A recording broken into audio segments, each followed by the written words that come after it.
సమాజం మొత్తం సిగ్గుపడే సంఘటన ఇది. యావత్ భారతదేశాన్ని కుదిపేసిన సంఘటన ఇది. మానవ సంబంధాలను వేలెత్తి చూపించిన సంఘటన ఇది. దయచేసి సెన్సిటివ్ పీపుల్ ఈ వీడియో చూడకుండా ఉండడమే బెటర్.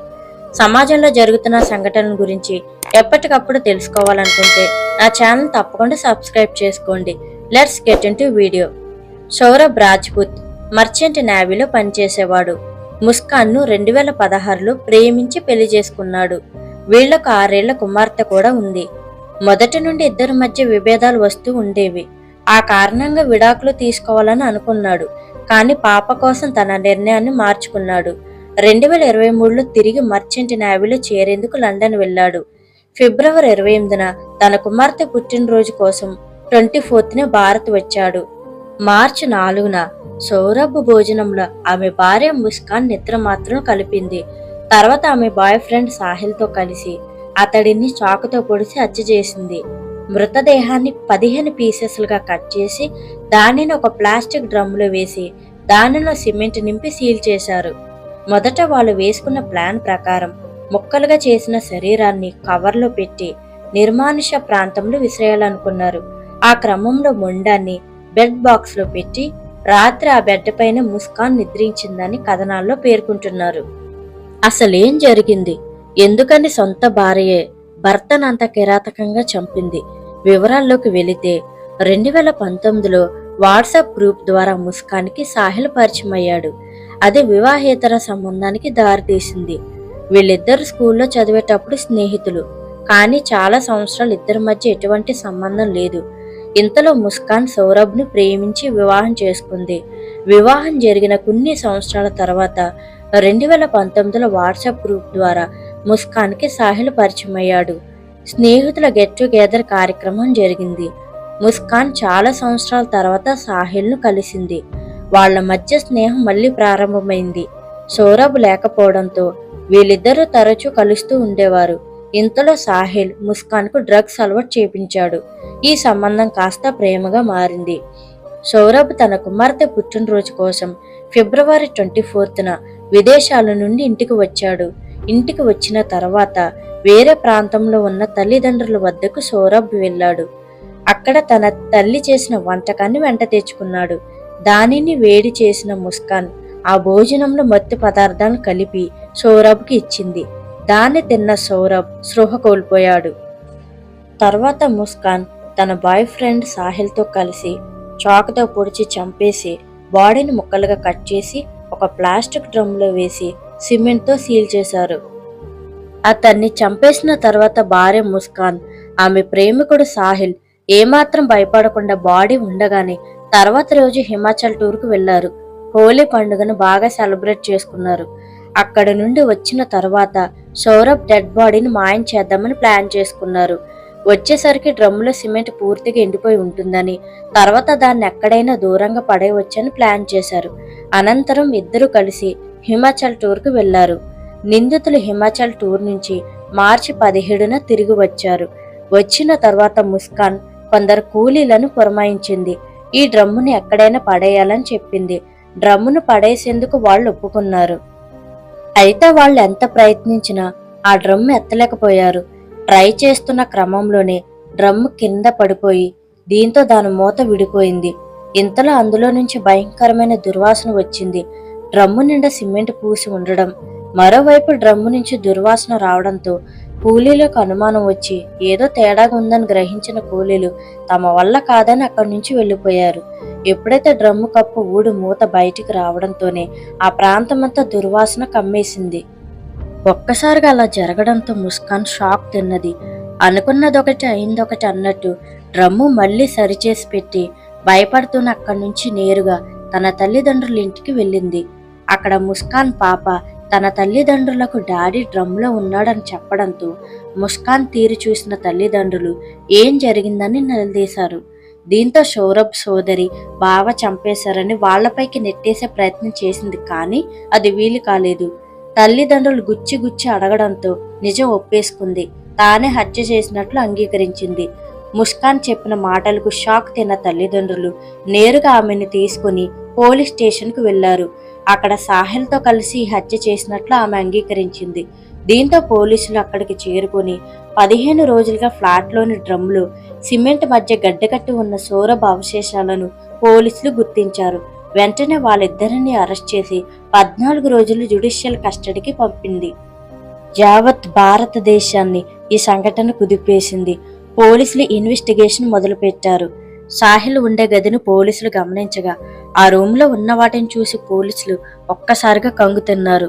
సాహిల్ రూమ్లో మొత్తం దెయ్యాల చిత్రాలు, డ్రాగన్ స్కెచ్ గీసి ఉన్నాయి. అతనికి తాంత్రిక పూజలు వచ్చని అనుమానిస్తున్నారు. అంతేకాదు సాహిల్ గదిలో ఒక నల్ల పిల్లి కూడా కనిపించింది. సాహిల్, ముస్కాన్ బాగా డ్రగ్స్ కి బానిసలు. ఇతరులతో తక్కువగా మాట్లాడేవాడని, గంటలు గంటలు ఇంట్లోనే ఒంటరిగా గడిపేవాడని పక్కింటి వారు చెప్పారు.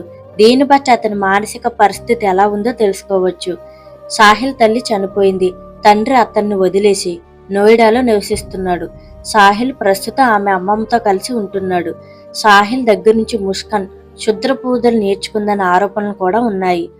మొదట ముస్కాన్ సౌరభ్ని చంపేదామని సాహిల్తో చెప్పినప్పుడు అతను ఒప్పుకోకపోవడంతో తన తల్లి పేరుతో ఫేక్ స్నాప్చాట్ అకౌంట్ క్రియేట్ చేసుకుని సాహిల్తో తల్లిలాగా నటిస్తూ అతనితో చాట్ చేసిందని పోలీసులు చెబుతున్నారు. వాళ్ళిద్దరు కోడ్ లాంగ్వేజ్లు ఏవేవో మాట్లాడుకున్నారని తెలుస్తుంది. ఈ కేసును దర్యాప్తు చేస్తున్న పోలీసులకు అనేక విషయాలు తెలిసాయి.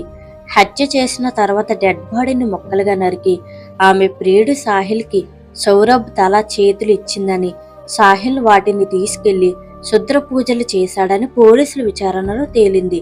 చేతబడి అనంతరం వాటిని మళ్లీ తీసుకొచ్చి డ్రమ్లో పాతిపెట్టారు. ముస్కాన్కు యాక్టర్ అవ్వాలని కోరిక ఉందని సౌరభ్ తమ్ముడు పోలీసులకు చెప్పాడు. బాలీవుడ్ యాక్టర్ అవ్వాలని చాలాసార్లు ఆమె ఇంటి నుంచి వెళ్లిపోయిందని, ఆ విషయంలో సౌరభ్కు ముస్కాన్కు మధ్య గొడవ అయిందని చెప్పాడు. 2021లో ముస్కాన్కు సౌరభ్ విడాకులు ఇవ్వడానికి కూడా సిద్ధమయ్యాడు. కానీ సౌరభ్ ఫ్యామిలీ డైవర్స్ మ్యాటర్ మరొకసారి ఆలోచించమని చెప్పారు. దాంతో అతడు తన నిర్ణయాన్ని మార్చుకున్నాడని చెప్పాడు. ముస్కాన్ సౌరభ్ దగ్గర నుంచి చాలా మొత్తంలో డబ్బులు తీసుకుందని పోలీసులు చెబుతున్నారు. ముస్కాన్ కుటుంబ ఖర్చులకు సౌరభ్ దగ్గర నుంచి డబ్బులు అడిగి పంపించేది. ముస్కాన్ అకౌంట్ నుంచి 6 లక్షల ట్రాన్సాక్షన్ అయిందని పోలీసులు చెబుతున్నారు. సౌరభ్ సంపాదించిన డబ్బును అతడి భార్య ముస్కాన్ తన ప్రియుడు సాహిల్కిచ్చి బెట్టింగ్లు ఆడించినట్టు తెలుస్తుంది. గ్యాంబ్లింగ్ లో వచ్చిన డబ్బులతో నిందితులు ఇద్దరు జలసాలు చేసినట్లు పోలీసుల వర్గాలు పేర్కొన్నారు. ఈ నేపథ్యంలో ముస్కాన్ తల్లిదండ్రులు మీడియా ముందు మా బిడ్డ క్షమించరాని నేరం చేసింది. సాహిల్ మాయలో పడి సౌరభ్ని కిరాతకంగా చంపింది. ఇంత దారుణానికి పాల్పడిన ఆమెకు ఉరే సరైన శిక్ష. ఈ విషయంలో సౌరభ్ కుటుంబానికి న్యాయం జరిగే వరకు వారి కుటుంబానికి అండగా ఉంటామని పేర్కొన్నారు. ఇదిలా ఉండగా మార్చి 25న పోలీసులు సౌరభ్ ఉన్న సీసీటీవీ ఫుటేజ్ను గుర్తించారు. సౌరభ్ తన కుమార్తె మరియు స్నేహితుడితో కలిసి ఒక బట్టల దుకాణంలో ఉన్న సీసీటీవీ ఫుటేజ్ బయటపడింది.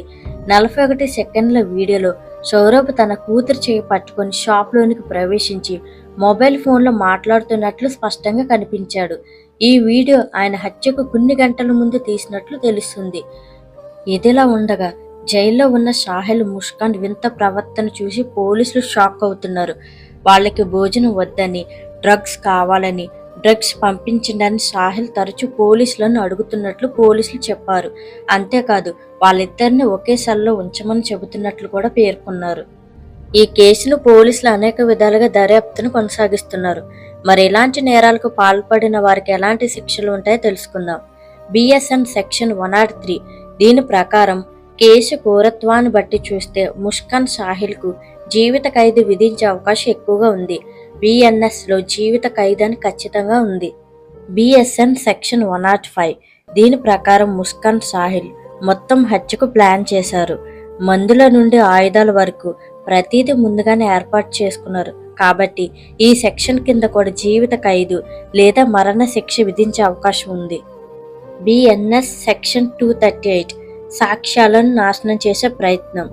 శరీరాన్ని ముక్కలుగా కోసి డ్రమ్ములు, సిమెంటుతో నింపడం అనేది ఆధారాలు నాశనం చేసే ప్రయత్నం కాబట్టి దీని ప్రకారం 7 సంవత్సరాల వరకు జైలు శిక్ష, జరిమానా విధించే అవకాశం ఉంది. బిఎన్ఎస్ సెక్షన్ 61 నేరపూరిత కుట్ర. ఇద్దరు కలిసి కుట్ర పన్నారు కాబట్టి దీనికి విడివిడిగా శిక్ష విధించే అవకాశం కూడా ఉంది. ఈ మధ్యకాలంలో ఇలాంటి సంఘటనలు అనేకమైనవి జరుగుతున్నాయి. గ్రీష్మ కేసు కానీ, గురుమూర్తి కేసు కానీ ఇలా అనేకమైనవి జరుగుతున్నాయి కానీ ఆగడం లేదు. ఎందుకని మనిషి తన సుఖం కోసం లేదా కోపంతో నిండు ప్రాణాన్ని బలి చేసేస్తున్నాడు? చంపినా కూడా వాళ్లలో పశ్చాత్తాపం కానీ కనికరం కానీ కలగడం లేదు. ఒక్కసారి ఆలోచించండి. మీరు ఏ కేసుని గమనించినా మనిషి యొక్క ఆలోచన విధానం ద్వారానే ఇలాంటివి జరుగుతున్నాయి. మనం ఇలాంటివి ఫ్యూచర్లో జరగకుండా ఉండాలంటే ఫస్ట్ మనిషి యొక్క ఆలోచన విధానాన్ని చంపాలి. మనిషికి మొదట బీజం పడేది మన చుట్టూ ఉన్న పరిసరాలు. మనం పెరిగే విధానమే మనిషి క్రైమ్ చేయడానికి దోహదం చేస్తుంది. మనం ఏ కేసును గమనించినా కూడా పోలీసులు మొదటగా నిందితుడి యొక్క స్వభావాన్ని, అతని తీరుని, పరిసరాలను గమనిస్తూ ఉంటారు. దీన్ని బట్టి మీరు అర్థం చేసుకోవచ్చు. మరి ముఖ్యంగా తల్లిదండ్రుల పాత్ర చాలా ఉంటుంది. చిన్నపిల్లలుగా ఉన్నప్పుడే వాళ్ళకి మంచి చెడులు చెప్పాలి. నానమ్మలతో, తాతయ్యలతో, పెద్దవాళ్లతో ఎక్కువ సమయం గడిపే విధంగా చేయాలి. మీరు ఏ మతమైనా సరే ఆయా మత గ్రంథాలలో ఉన్న మంచి గురించి చెప్పి వాళ్ళని ఆధ్యాత్మికంగా పెంచాలి. వాళ్ళు మొబైల్తో కాకుండా బయట ఆడుకునే విధంగా వాళ్ళని ప్రోత్సహించాలి. కానీ చాలామంది పేరెంట్స్ అలా చేయడం లేదు. స్కూల్ నుంచి ఇంటికి రాగానే హోంవర్క్ చేసుకోగానే మొబైల్ ఫోన్ ఇచ్చేస్తున్నారే తప్ప వాళ్ళతో టైం స్పెండ్ చేసేవారు, మంచి చెడు గురించి చెప్పేవారు ఎంతమంది ఉన్నారు? ఆలోచించండి. పేరెంట్స్ ఇద్దరు జాబ్ చేస్తూ ఇంటికి రాగానే అలసిపోయామని పిల్లలతో టైం స్పెండ్ చేయడం లేదు. వాళ్ళు మొబైల్ ఫోన్లో ఏం చూస్తున్నారో కూడా గమనించడం లేదు. రెండవది స్కూల్లో, మరి ముఖ్యంగా కార్పొరేట్ స్కూల్లో చదువు అని చెప్పి 24 గంటలు చదివిస్తున్నారే తప్ప సాంస్కృతిక కార్యక్రమాలు ఉండవు. ఎథిక్స్కి సంబంధించిన స్పెషల్ క్లాసెస్ చెప్పరు. మనం చదువుకున్న బుక్స్లో బంధుత్వం గురించి కానీ, మనిషి ఎలా జీవించాలని కానీ, ఇతరుల పట్ల మర్యాదగా ఎలా ఉండాలి, సక్సెస్ స్టోరీస్ కానీ, ఫెయిల్యూర్స్ని ఎలా అధిగమించాలని కానీ, మనిషి క్రైమ్ చేయడానికి ఏమి ప్రేరేపిస్తుందని కానీ, దాన్ని ఎలా అధిగమించాలని కానీ, క్రైమ్కి ఎలాంటి శిక్షలు పడతాయని కానీ ఏమీ ఉండవు, చెప్పరు కూడా. మూడవది, చాలామందికి చట్టాల పట్ల అవగాహన ఉండదు.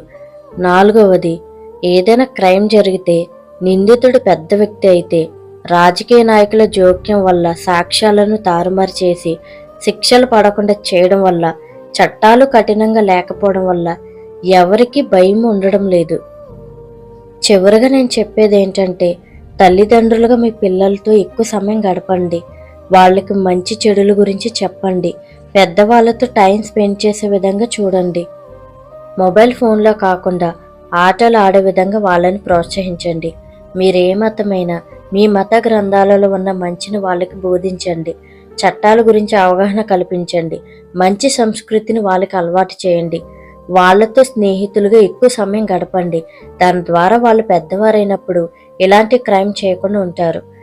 నేను ఎందుకు ఈ మాట అంటున్నానంటే, చిన్నప్పుడు వాళ్ళు పెరిగే విధానం ద్వారానే పెద్దయ్యాక వాళ్ళ ప్రవర్తనలో మార్పు వచ్చి వివిధ మార్గాల కోసం క్రైమ్ చేస్తూ ఉంటారు. ఐ హోప్ ఈ వీడియో మీకు నచ్చినట్లయితే లైక్ చేయండి, షేర్ చేయండి. మరిన్ని ఇలాంటి ఇన్ఫర్మేటివ్ వీడియోస్ కోసం నా ఛానల్ తప్పగా సబ్స్క్రైబ్ చేయండి. Thank you for watching.